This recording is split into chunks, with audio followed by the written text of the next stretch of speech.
ನಿನ್ನೆ ಸಿಎಂ ಸಿದ್ದರಾಮಯ್ಯ ಸಚಿವರಿಗೆ ಔತಣಕೂಟ ಏರ್ಪಡಿಸಿದ್ರು.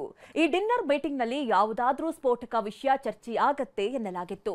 ಆದರೆ ಬಿಹಾರ ಚುನಾವಣೆಯ ಬಗ್ಗೆ ಮಾತುಕತೆ ನಡೆದಿದೆ.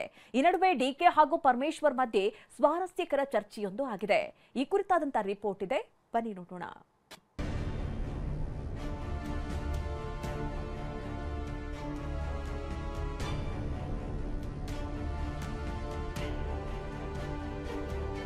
ಸಿಎಂ ಸಿದ್ದರಾಮಯ್ಯ ಕರೆದ ಔತಣಕೂಟ ಸಾಕಷ್ಟು ಚರ್ಚೆ ಹುಟ್ಟುಹಾಕಿತ್ತು.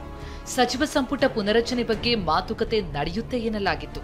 ಮುಂದುವರೆದು ಮುಂದಿನ ರಾಜಕಾರಣದ ಸಾಧ್ಯಾಸಾಧ್ಯತೆಯ ದೃಷ್ಟಿಯಿಂದ ಈ ಮೀಟಿಂಗ್ ಮಹತ್ವದ್ದು ಅಂತ ವಿಶ್ಲೇಷಿಸಲಾಗಿತ್ತು. ಆದರೆ ಇಡೀ ಔತಣಕೂಟದಲ್ಲಿ ಈ ರೀತಿಯ ಯಾವ ಚರ್ಚೆಗಳೂ ಆಗಿಲ್ಲ. ಡಿನ್ನರ್ನಲ್ಲಿ ಇದ್ದದ್ದು ಬರೀ ಔತಣ ಅಂತಿದ್ದಾರೆ ಸಚಿವರು. ಚೆನ್ನಾಗಿತ್ತು, ಊಟ ಚೆನ್ನಾಗಿತ್ತು. ನಾನು 2 ಇಡ್ಲಿ ತಿಂದೆ, 2 ದೋಸೆ ತಿಂದೆ. ಸಾಂಬಾರು ಇರಲಿಲ್ಲ, ಚಟ್ನಿ ಇತ್ತು ಅಷ್ಟೇ. ಎಲ್ಲ ಇತ್ತು. ನಾನು 2 ಇಡ್ಲಿ 2 ದೋಸೆ ತಿಂದೆ. ಚಿಕ್ಕ ದೋಸೆ ಇತ್ತು, ದೊಡ್ಡ ದೋಸೆ ಇತ್ತು.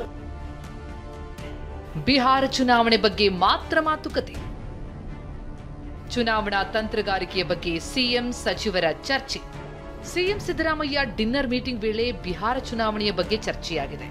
ಕರ್ನಾಟಕದಿಂದ ಬಿಹಾರ ಚುನಾವಣೆಯ ಜವಾಬ್ದಾರಿ ಬಗ್ಗೆ ಮಾತುಕತೆ ನಡೆದಿದೆ. ಈ ಬಗ್ಗೆ ಬಿಜೆಪಿ ನಾಯಕರು ಆರೋಪವೊಂದನ್ನು ಮಾಡಿದ್ದಾರೆ. ಬಿಹಾರ ಚುನಾವಣೆಗೆ ಕಲೆಕ್ಷನ್ ಸಂಗ್ರಹಿಸುವುದಕ್ಕೆ ಈ ಸಭೆ ಮಾಡಿದ್ದಾರೆ ಅಂತ ಬಿಜೆಪಿ ವ್ಯಂಗ್ಯವಾಡಿದೆ. ಈ ಆರೋಪಕ್ಕೆ ತಿರುಗೇಟು ಕೊಟ್ಟಿರುವ ಕಾಂಗ್ರೆಸ್ ನಾಯಕರು ಕಲೆಕ್ಷನ್ ಪದ್ಧತಿ ನಿಮ್ಮಲ್ಲಿರಬೇಕು, ನಮ್ಮಲ್ಲಿಲ್ಲ ಎಂದಿದ್ದಾರೆ.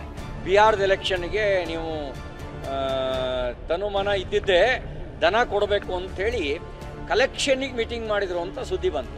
ಬಿಹಾರದ ಎಲೆಕ್ಷನ್ಗೆ ಯಾರ್ಯಾರು ಎಷ್ಟೆಷ್ಟು ಕೊಡ್ತೀರಿ, ನೀನೆಷ್ಟು ಕೊಡ್ತೀಯಾ ಕೊಡದೇ ಇದ್ದವೊಂದು ಅವನಿಗೆ ಹಂಗೆ ಒಂದು ಟಾಂಟ್ ಕೊಡೋದು, ನಿನ್ನ ಮಂತ್ರಿ ಸ್ಥಾನ ಬದಲಾಯಿಸ್ತೀವಿ, ಕಲೆಕ್ಷನ್ ಮಾಡು ಕೊಡು. ಆ ಕಲೆಕ್ಷನ್ಗೆ ಮೀಟಿಂಗ್ ಕರೆದಿದ್ದಾರೆ. ಇಂಥವಕ್ಕೆಲ್ಲ ಮೀಟಿಂಗ್ ಕರೆದು ಅದನ್ನು ಇದನ್ನು ಮಾಡ್ತಾರೆ.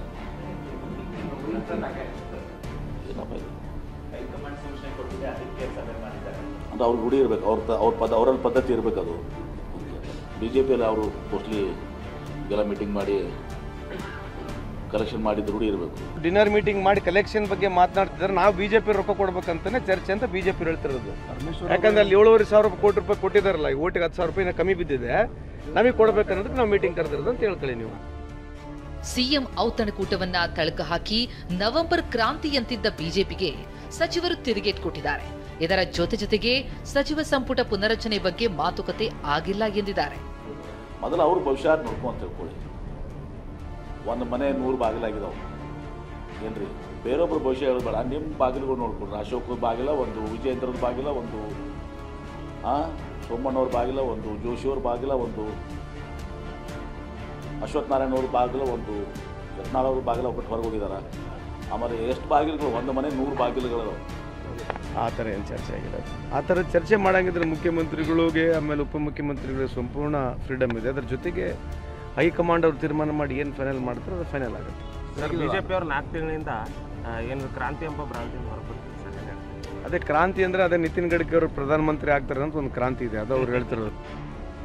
ಇನ್ನು ಸಿಎಂ ಔತಣಕೂಟಕ್ಕೆ ಕರೆದ ಸುದ್ದಿ ಹೊರಬಿದ್ದ ಬೆನ್ನಲ್ಲೇ SC/ST ನಾಯಕರು ಸಭೆ ನಡೆಸಿದ್ರು.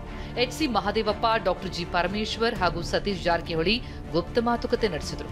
ಇದೇ ಮೀಟಿಂಗ್ ವಿಚಾರ ನಿನ್ನೆಯ ಔತಣಕೂಟದ ವೇಳೆಯೂ ಪ್ರಸ್ತಾಪವಾಗಿದೆ. ಏನ್ ಗುರು, ಮೀಟಿಂಗ್ ಎಲ್ಲ ಮಾಡಿದ್ಯಾ? ಮಾಡ್ಬೇಕಲ್ಲಪ್ಪ ನಮ್ಮ ಅಸ್ತಿತ್ವಕ್ಕೆ. ಮೀಟಿಂಗ್ನಲ್ಲಿ ಏನೆಲ್ಲ ಮಾಡಿದ್ದೀರಿ? ಮೀಟಿಂಗ್ನಲ್ಲಿ ಆಗಿದ್ದಲ್ಲ ಹೇಳಕ್ಕಾಗತ್ತಾ? ಹೀಗಂತ ಪರಮೇಶ್ವರ್ ನಗೆ ಚಟಾಕಿ ಹಾರಿಸಿದ್ದಾರೆ. ಈ ಮಾತು ಕೇಳಿ ಕೆಲ ಸಚಿವರು ನಕ್ರು.